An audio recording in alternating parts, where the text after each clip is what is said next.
On a height he stood that looked towards greater heights.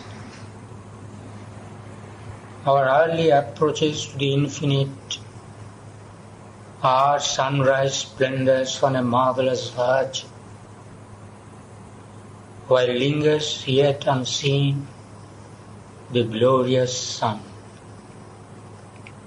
What now we see is a shadow of what must come. The earth's outlook to a remote unknown is a preface only of the epic climb of human soul from its flat earthly state to the discovery of a greater self and the far gleam of an eternal light. This world is a beginning and a base, where life and mind erect their structured dreams. An unborn power must build reality. A death-bound littleness is not all we are. Immortal our forgotten vastnesses await discovery in our summit selves. Unmeasured breadths and depths of being are ours. Akin to the ineffable secrecy, mystic, eternal in unrealized time, neighbors of heaven are nature's altitudes.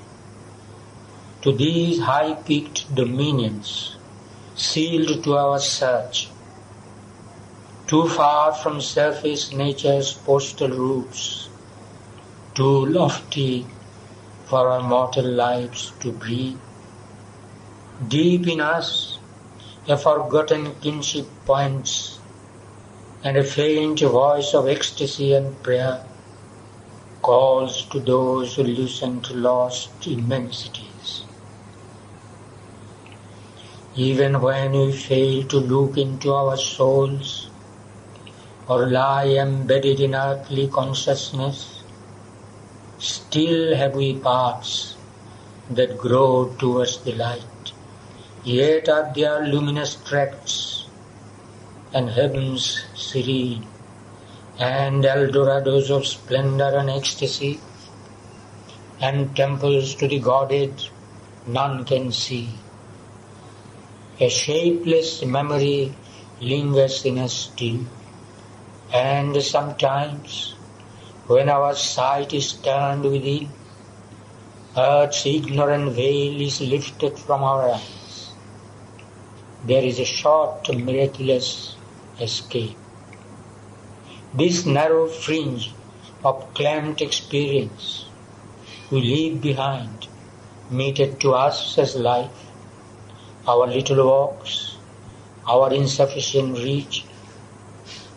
Our souls can visit in great lonely hours, still regions of imperishable light, all-seeing eagle peaks of silent power, and moon-flame oceans of swift fathomless bliss, and calm immensities of spirit space. In the unfolding process of the self, sometimes the inexpressible mystery elects a human vessel of descent. A breath comes down from a supernal air. A presence is born. A guiding light awakes. A stillness falls upon the instruments. Fixed sometimes like a marble monument, stone calm, the body is a pedestal supporting a figure of eternal peace. Or a revealing force sweeps blazing in.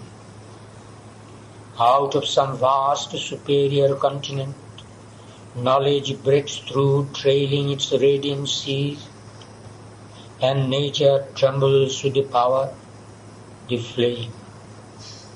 A greater personality sometimes possesses us, which yet we know is ours, or we adore the master of our souls.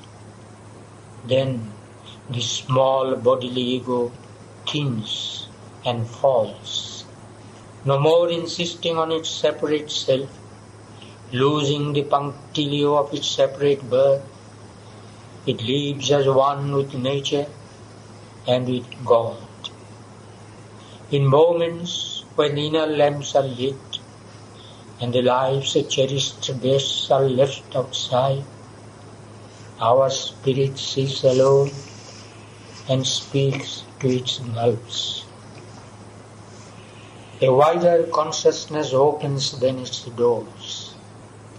Invading from spiritual silences, a ray of the timeless glory stoops a while to commune with our seized illumined clay and leaves its huge white stem upon our lives. In the oblivious field of a mortal mind, revealed to the closed prophet eyes of trance, or in some deep internal solitude, witnessed by a strange immaterial sense, the signals of eternity appear. The truth the mind could not know unveils its face. We hear what mortal ears have never heard. We feel what earthly sense has never felt. We love what common hearts repel and dread.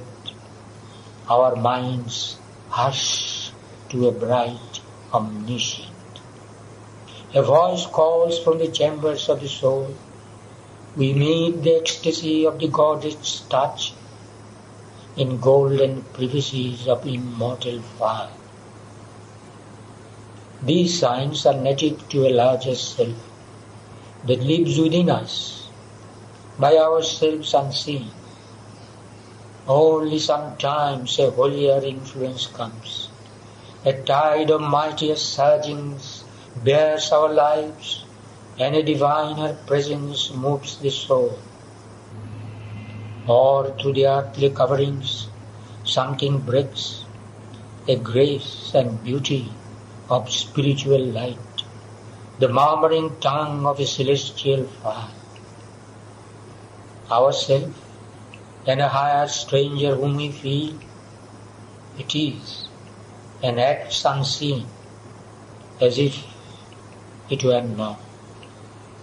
It follows the line of sempiternal birth, yet seems to perish with its mortal frame. Assured of the apocalypse to be, it reckons not the moments and the hours. Great, patient, calm, it sees the centuries pass, awaiting the slow miracle of our change in the sure deliberate process of world force and the long march of all revealing time. It is the origin and the master clue, a silence overhead, an inner voice, a living image seated in the heart, an unwalled whiteness and a fathomless point. The truth of all these cryptic shows in space, the real towards which our strivings move, the secret, grandiose meaning of our lives. A treasure of honey in the combs of God, a splendor burning in a tenebrous glow. It is our glory of the flame of God, our golden fountain of the world's delight, an immortality cowled in the cave of death, the shape of our unborn divinity. It guards for us our fate in depths within, where sleeps the eternal seed of transient things. Always we bear in us a magic key, concealed in life's hermetic envelope, a burning witness in the sanctuary, regards through time and the blind walls of form. A timeless light is in his hidden eyes. He sees the secret things no words can speak, and knows the goal of the unconscious world and the heart of the mystery of the journeying years.